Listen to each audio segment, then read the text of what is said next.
Hello good morning. आप सुन रहे हैं दी स्ट्रेट लाइन पॉडकास्ट और मैं हूं आपकी होस्ट वंदिता। खबरों पे जाने से पहले एक इंसिडेंट आपके साथ शेयर करना चाहती हूं। कल हम लोग बहू प्लाजा में एक कैफ़े में बैठे थे और वहीं एक व्यक्ति भी थे हमारे साथ ही वाले टेबल पे। वो अकेले आए थे और हम लोगों को बातें करते हुए कुछ समय बीत गया। हम करीबन 1.5-2 घंटा हम लोग वहाँ बैठे रहे और वो व्यक्ति भी वहीं बैठे रहे क्योंकि हमने एक डिस्कशन शुरू कर दी थी। उसमें कुछ आर्ग्यूमेंट्स थे और मुझे ऐसा लग रहा था कि वो व्यक्ति उन आर्ग्यूमेंट्स में इंटरेस्टेड है। वो भी उस कॉन्वर्सेशन में एक पार्टिसिपेशन दे रहे हैं, डायरेक्टली नहीं बट इनडायरेक्टली। और क्योंकि वो मेरे ऑपोजिट बैठे थे तो उन्होंने पहले तो एक कॉफ़ी ऑर्डर करी, फिर दोबारा उन्होंने कॉफ़ी ऑर्डर करी। कुछ समय के बाद उन्होंने ज़ोर ज़ोर से अपनी गर्दन हिलाना शुरू कर दी। इनिशियली तो मुझे लगा कि शायद वो फ़ोन पे किसी से बात कर रहे हैं और उसी के चलते उन्होंने वो बात करते करते ही वो जो जेस्चर्स हैं वो दे रहे हैं। लेकिन कुछ समय बाद उसी के कुछ पलों बाद उन्होंने उनका मुंह टेढ़ा हो गया और कुछ आवाज़ें निकलना शुरू हो गई। तो हम सब वहाँ पे जितने भी लोग थे वो डर गए कि इन्हें अचानक से क्या हो गया है। हम जैसे उठते, रिएक्ट करते, कुछ समझ पाते कि क्या चल रहा है, तब तक वो इंसान ज़मीन पे गिर चुका था। तब तक बहुत हर एक पल में उसकी बॉडी में कुछ चेंजेस आ रहे थे। जो उस कैफ़े के वेटर्स थे वो भी घबरा गए कि हम कैसे इन्हें हेल्प करें। तभी वहीं पे एक कस्टमर और थी, एक और जो महिला थी वो वहाँ आई थी। उन्हें पता चल गया कि इन्हें क्या हो रहा है और उन्हें बता दिया एकदम से कि इन्हें सीजर्स आ रहे हैं, इन्हें दौरा पड़ रहा है। तो क्या आप में से कोई जानता है उसमें क्या करना है? और हम में से किसी को नहीं पता था कि इस तरह की सिचुएशन में क्या किया जाए। हम लोग सब परेशान हो चुके थे और अचानक से जो मेरी कलीग थी उन्हें याद आया कि एम्बुलेंस को बुलाया जाता है। वो एम्बुलेंस को कॉल करने के लिए बाहर चली गई। इतनी देर में वो जो महिला पहले जिन्होंने बताया था कि इसे क्या हुआ है वो भी बाहर चली गई ये ढूंढने के लिए कि शायद कोई मेडिकल असिस्टेंस हमें इस जगह से मिल सके, शायद कोई डॉक्टर हो, शायद कोई कुछ हो जो हमें यहाँ पे हेल्प कर सके। वो बाहर भागी, उन्होंने एक डॉक्टर को अरेंज कर लिया। वहीं पे एक डॉक्टर भी आए थे। लकीली वो डॉक्टर अंदर आए और उन्होंने सिचुएशन संभालने की कोशिश की। सिचुएशन संभाली उन्होंने जिस तरह से भी उन्हें पता था, उनका एक्सपीरियंस जो भी था। किसी तरह से कुछ 5 या 7 मिनट के बाद वो इंसान, वो व्यक्ति जो हैं वो नॉर्मल हो गए, वो स्टेबल हो गए।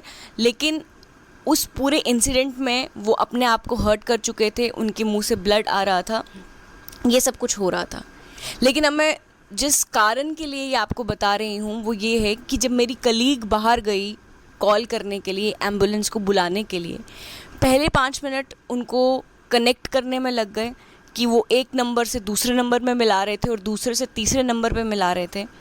उसके बाद जाके जब कनेक्ट हुआ तो एम्बुलेंस को आने में करीबन 10 मिनट लग चुके थे। अभी तक एम्बुलेंस नहीं आई थी।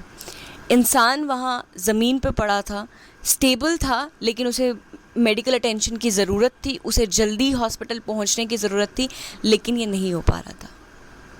फिर जानते हैं क्या हुआ? वहाँ जो लोग खड़े थे, वहाँ जितने भी लोग थे जो इस इंसिडेंट को देख चुके थे, उसमें से एक व्यक्ति ने बोला कि इन्हें हॉस्पिटल ले जाना ज़रूरी है, मैं इन्हें अपनी गाड़ी में हॉस्पिटल ले जाऊँगा।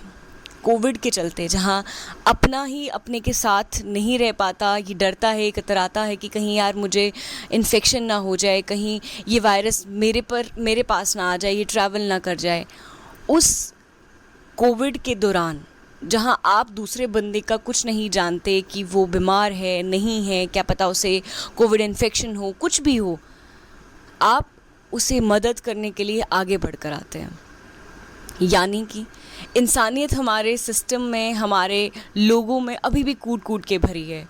इंसानियत उस महिला की जो डॉक्टर को बुलाने गई, इंसानियत उस डॉक्टर की जो बिना जाने कि कौन है, कहाँ से है, क्या हुआ है, वो आ गया। और तीसरी उस व्यक्ति की जो व्यक्ति अपनी गाड़ी में बिठाकर इन्हें ले गया। लेकिन सोचने वाली बात यह है कि हमारा सिस्टम पहले भी खोखला था, अभी भी खोखला है। मेडिकल इमरजेंसी जहाँ पे एम्बुलेंस की सख्त ज़रूरत पड़ती है, खुदा न खास्ता इस व्यक्ति को अगर कुछ हो जाता तो वो हमारी नज़रों के सामने कोलैप्स हो जाता और हम लोग सिस्टम का इंतज़ार करते रहते कि एम्बुलेंस आएगी और इसे ले जाएगी। चलिए, ये तो रही अलग बात है, लेकिन अब वापस आते हैं खबरों पे और जानते हैं कि क्या क्या हुआ है जम्मू कश्मीर में नया। गुज्जर बकरवाल कम्युनिटी के बच्चों के लिए स्कूल शुरू किया गया है आर्मी द्वारा सनासर, नत्था टॉप और पत्नी टॉप के एरियाज़ में, और इस फीलिंग से शुरू किया गया है कि किसी भी तरह का भेदभाव इन बच्चों के साथ ना हो, क्योंकि गुज्जर और बकरवाल को अपना डेरा बार बार बदलना पड़ता है। समर्स में भी ये माइग्रेट करते हैं, विंटर्स में दोबारा माइग्रेट करते हैं, कोई परमानेंट इनका रेजिडेंस नहीं है, जिसके कारण बच्चे जो हैं वो अक्सर वंचित रह जाते हैं पढ़ाई से। इसीलिए आर्मी ने ये तय किया कि जहाँ भी ये रहेंगे, जितनी भी देर के लिए रहेंगे एक डेरे पे, वहाँ एक कम्युनिटी क्लास जो है वो सेटअप कर दी जाए, जहाँ इन बच्चों को पढ़ाई मिली, थोड़ा सा आगे बढ़ने के लिए सहारा मिला। वहीं दूसरी तरफ जो टीचर्स थे जिन्होंने पढ़ाई की थी लेकिन वो अनएम्प्लॉयड थे अभी भी और इसी कम्युनिटी से बिलोंग करते थे, उन्हें भी मौका मिला काम करने का। तो ये जो इनिशिएटिव आर्मी द्वारा लिया गया है, ये शायद गुज्जर बकरवाल कम्युनिटी में एक फीलिंग लाएगा कि वो भी हमसे अलग नहीं है और वो भी मेन स्ट्रीम सोसाइटी का ही हिस्सा हैं, और इसी के द्वारा शायद उनका एक बॉन्ड जो है वो मेन स्ट्रीम सोसाइटी से बन पाएगा। जम्मू में कल थोड़ी सी राहत लोगों को मिली जब बारिश हुई 3-4 घंटे के लिए, लेकिन ये जो राहत वाली बात थी ये बाकी के लोगों के लिए नहीं थी। अगर मैं बात करूँ जम्मू पठानकोट हाईवे की या फिर जम्मू श्रीनगर हाईवे की, तो लंबा जाम कल लगा रहा इन दोनों हाईवेज़ पे। गाड़ियाँ दोनों तरफ से रुकी रही, कोई मूवमेंट नहीं हुआ बहुत घंटों तक। और उसके बाद जब एडमिनिस्ट्रेशन ने और बाकी के कर्मियों ने जब इंटरवीन किया तो उसके बाद जाके ट्रैफिक की मूवमेंट को शुरू किया गया। जम्मू कश्मीर का इंफ्रास्ट्रक्चर से तो आप लोग वाकिफ़ ही हैं। एक बारिश होती है, सड़कें टूट जाती हैं, नालियाँ सड़कों पे आ जाती हैं, सड़कों पे पानी इकट्ठा हो जाता है, गाड़ियों को चलने की जगह नहीं मिलती। यही होता है जम्मू कश्मीर में। कल भी ऐसा ही कुछ इंसिडेंट हुआ सांबा में।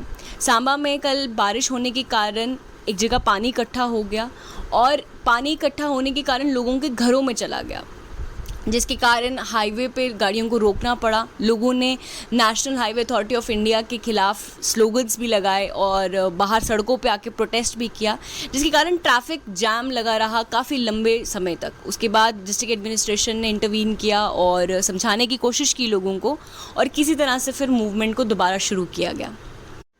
आज के लिए बस इतना ही, कल दोबारा मिलेंगे। तब तक के लिए अपना ध्यान रखिए, अपने घर वालों का ध्यान रखिए और कोविड से